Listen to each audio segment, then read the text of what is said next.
Bienvenidos a un recorrido más por el pilar jurídico del derecho civil. El derecho romano no es solo un conjunto de leyes muertas, es el ADN, es el fundamento del sistema legal actual. Así que hoy analizaremos cómo evolucionó a través de 3 grandes periodos y cuáles fueron las fuentes que le dieron vida según la evolución del derecho romano. El primer periodo del derecho romano es el derecho antiguo, el derecho quiritario, data de la fundación de Roma al siglo II a.C. Aquí es el derecho de las civitas, de la ciudad, un derecho rígido, formalista y exclusivamente para ciudadanos romanos. Por eso se le conocía como el derecho quiritario. Acá algunos datos claves es el surgimiento de la ley de las 12 tablas. No es que surgieron las 12 leyes a la vez, fueron evolucionando, fueron 10 y finalmente se convirtieron en lo que conocemos como la ley de las 12 tablas. Lo que representa la primera vez que las leyes se escribieron para evitar la arbitrariedad de los patricios. Recordemos que antes era un derecho consuetudinario en Roma.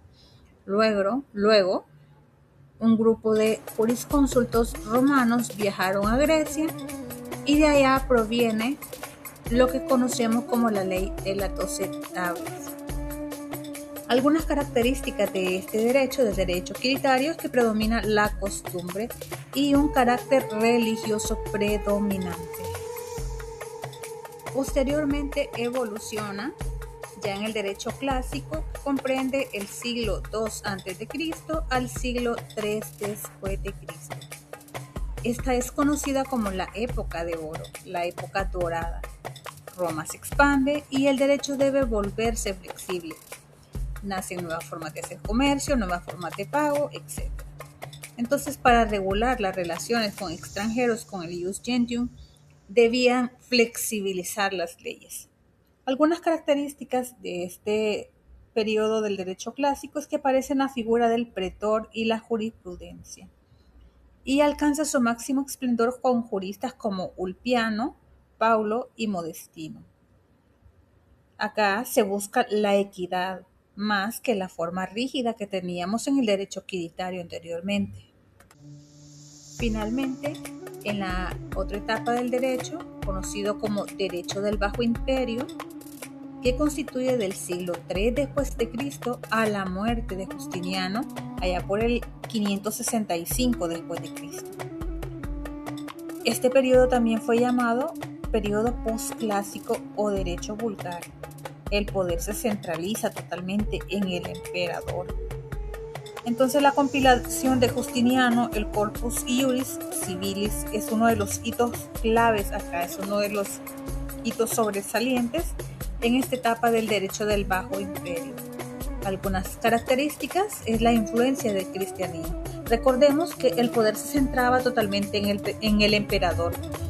Nacen las constituciones imperiales, había una influencia marcada del cristianismo y una tendencia a la simplificación de las normas clásicas para adaptarlas a una administración imperial en decadencia. El poder lo tenía totalmente el emperador. Dejando ya claro las etapas del derecho romano, del derecho quiritario, derecho clásico y del derecho del Bajo Imperio, pasamos a lo que son las fuentes del derecho romano. Como primero tenemos los plebiscitos. Estas eran decisiones tomadas por la plebe, de ahí la palabra plebiscitos. Y estas decisiones eran tomadas en asambleas, en concilia plebis, conciliación de la plebe, de los plebeyos. Luego evolucionó, ya que al principio solo obligaban a los plebeyos, pero con la ley Hortensia en el 287 a.C. se hicieron obligatorios para todo el pueblo, equiparándose a las leyes. Ya aquí ya iba evolucionando, ya había más equidad en la impartición de justicia en lo que corresponde al derecho romano. Como otra fuente del derecho romano tenemos los senado-consultos.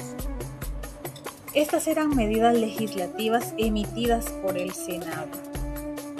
Esto era durante la República y eran simples consejos, pero en el plebiscito se convirtieron en una fuente directa del derecho, ya que el emperador controlaba el Senado. Entonces, el emperador era el que tenía el voz y voto al final. Luego tenemos las constituciones imperiales. En una de las etapas del derecho les hablaba un poco del derecho del Bajo Imperio. Aquí nacen las constituciones imperiales, que eran disposiciones dictadas directamente por el emperador. Y habían diferentes tipos de disposiciones dictadas por el emperador. Podían ser de norma general, o sea, edicta, podía ser un mandato, instrucciones a funcionarios, podían ser restricta, que eran respuestas a consultas legales, o podían ser decreta, que eran sentencias judiciales del emperador, ya que él tenía el control absoluto de Roma. Entre las fuentes del derecho romano también tenemos los edictos de los magistrados, los cuales eran programas de trabajo que publicaban los magistrados, especialmente publicaciones del pretor al iniciar su cargo. Fue importante porque era la vía principal para modernizar el derecho. Hay que tener en cuenta que el pretor no creaba leyes, pero otorgaba acciones, o sea, podía otorgar permisos para litigar, y estos permitían proteger situaciones no previstas por el derecho antiguo. Entre otras fuentes del derecho romano también tenemos la respuesta de los prudentes, o sea, las opiniones y dictámenes de los jurisconsultos, o sea, los expertos en derecho romano. En el período clásico, algunos juristas tenían el ius publici respondendi, lo que significaba que sus opiniones tenían fuerza de ley para los jueces. Y esto es el origen de la doctrina jurídica moderna, la respuesta de los prudentes. Por lo tanto, entender estos períodos y fuentes del derecho romano no es solo un ejercicio histórico. Cuando hablamos de contratos, propiedad o herencias, estamos usando términos que los prudentes romanos definieron hace 2000 años